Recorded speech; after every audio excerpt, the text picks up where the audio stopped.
Hello everyone, how are you doing? Welcome to the Incremental Gains podcast. Today, another book review.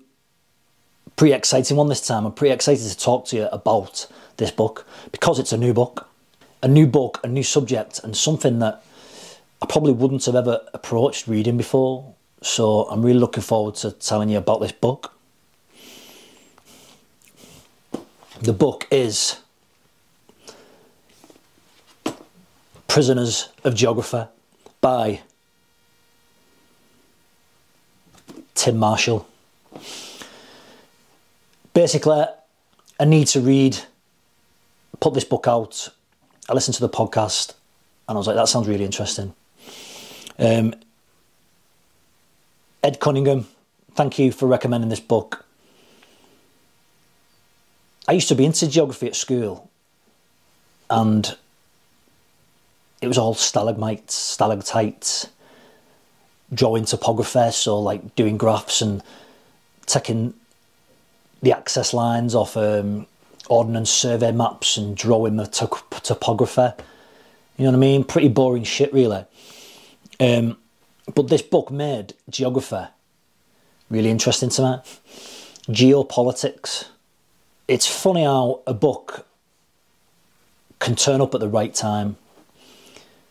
Obviously, all the atrocities that have been happening with Russia and the Ukraine and the Russians invading Ukraine, and it's really sad what's going on.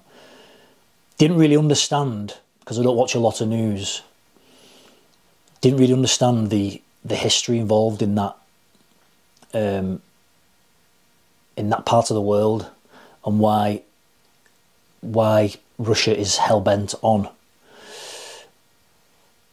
Ukraine and Crimea. Again, coming back to a book appearing at the right time, this book answers all those questions, and it was really enlightening, really interesting as to how rivers, mountains, concrete and oceans can dictate conflict amongst countries. Really interesting, and that's the main premise of this book. Tim Marshall obviously also prefaces the book that as we bring geopolitics into the 21st century, the environment, the landscape, the terrain can only plays so much of a part, especially with technology being the way it is. Technology can transcend a lot of these factors. But to understand a country's history and, for example, the Russian-Ukraine atrocities and everything that's going on in the Middle East, the Korean War, the relationship between Japan and China, all these things, to initially understand the reason why they are the way they are, we need to take a step back. Well, for one, you need to read this book, but you need to look at the landscape and the terrain and the mountains, the rivers, because they tell stories. And that's what was so fascinating about this book. One example he gives in the book, the reason why India and China kind of keep each other at arm's length. There is tension there, but the reason why they keep each other at arm's length is a little mountain range known as the Himalayas. For any one country to invade the other, you've got to get over some of the highest mountains in the world. That's like a basic example of how landscape and how geography can make countries interact in certain ways. A personal one for me, we went to South Africa on honeymoon. South Africa, Cape Town, is predominantly, yes, there are the townships where there's a lot of depravity and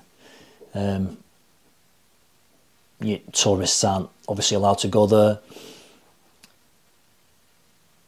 Predominantly, Cape Town is a wealthy area, and so is South Africa. And it's because it's the lowest point of Africa, It's where two oceans meet.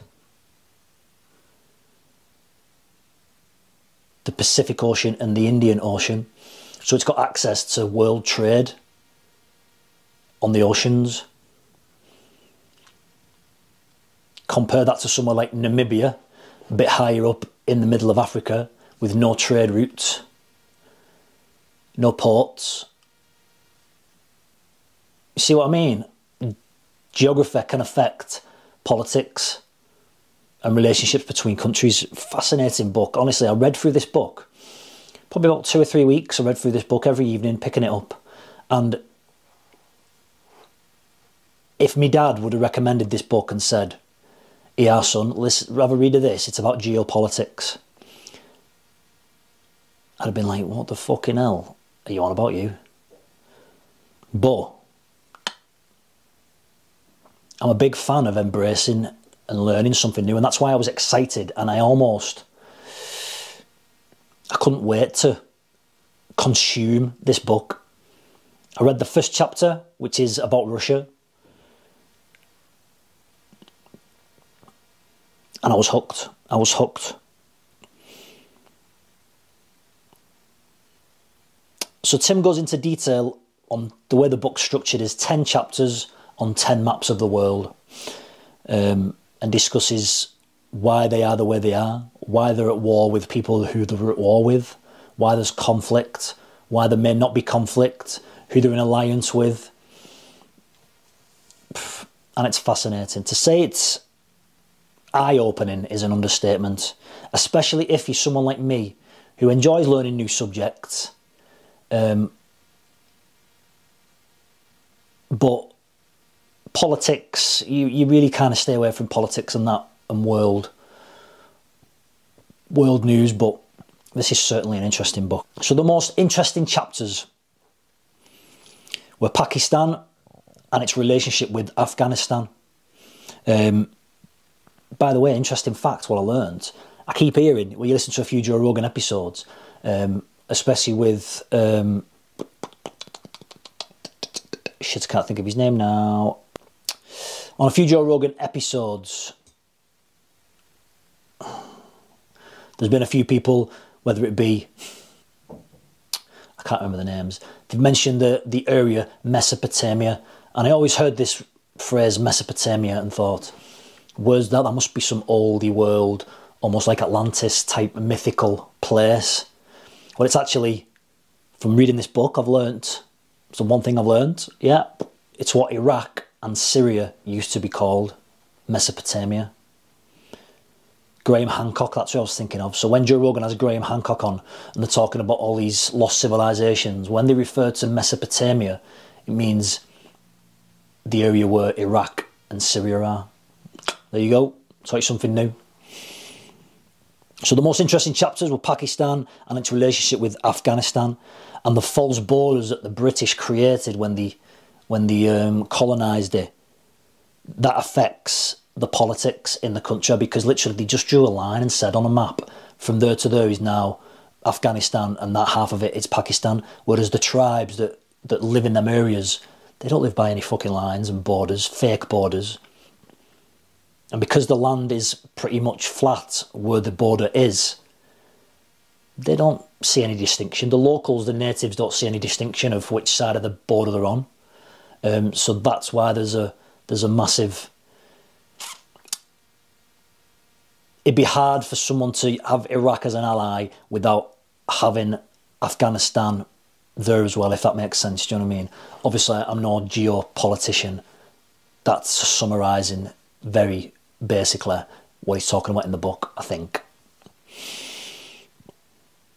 It was also really interesting reading about China.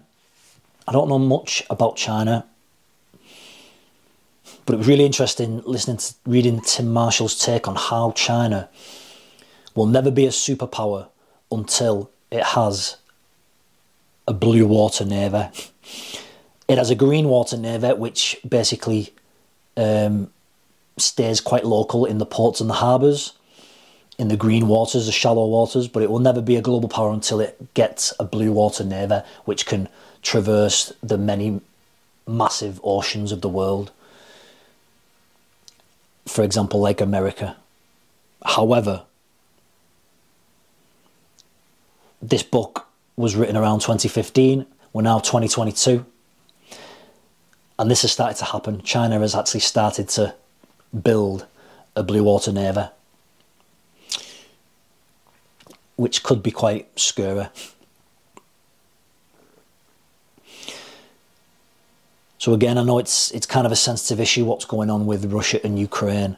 But at a very basic level, it was interesting reading as to kind of how that conflict started, with Russia really not having any warm water ports for its commerce around the world. The only warm water port that Russia has access to is a port in Ukraine. All the other ports around the coast of Russia, and obviously Russia is a fucking mammoth country,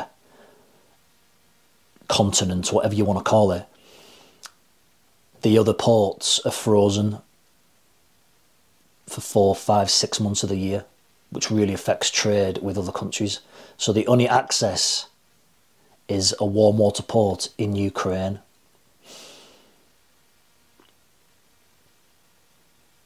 And on the other side of Ukraine is Poland. And Poland being in the EU, Poland being part of NATO, the border of Poland to Moscow is only about something like 200 miles, and it's quite flat. So there'd be no real resistance for NATO forces to get to Moscow. That is at a very basic level why Ukraine, or one of the many reasons why Ukraine is so important. I just thought that was interesting. I didn't know anything about that. If I have got that wrong, please someone correct me, but that was what I gained from the book. That was what I took away from the book. Fascinating.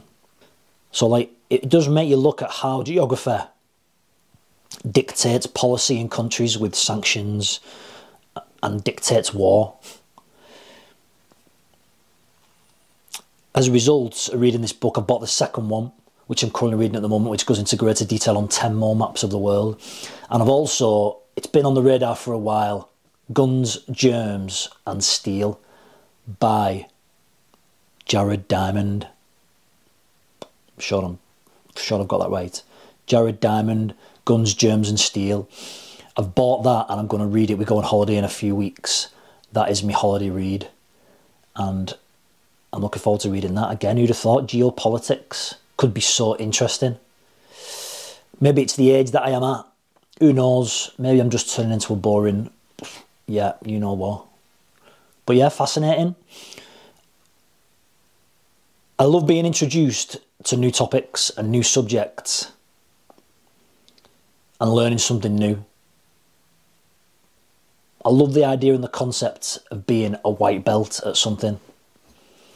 Being a white belt at something and learning, just walking in, no previous no bad habits, just walking in and trying to learn something new.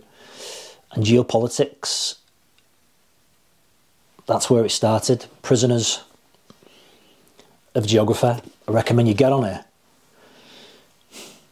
And it'll make you look at the world a bit different. Also as well, I'll tell you what before we go, one other thing that I got from the book was the maps. Even the maps, the pictures of the maps are really interesting. Tim Marshall explains that if we look at a globe and there's a certain make of globe that is generic, that everyone uses, it's generally the go-to globe to look at when people look at the maps of the world, and they're quite inaccurate.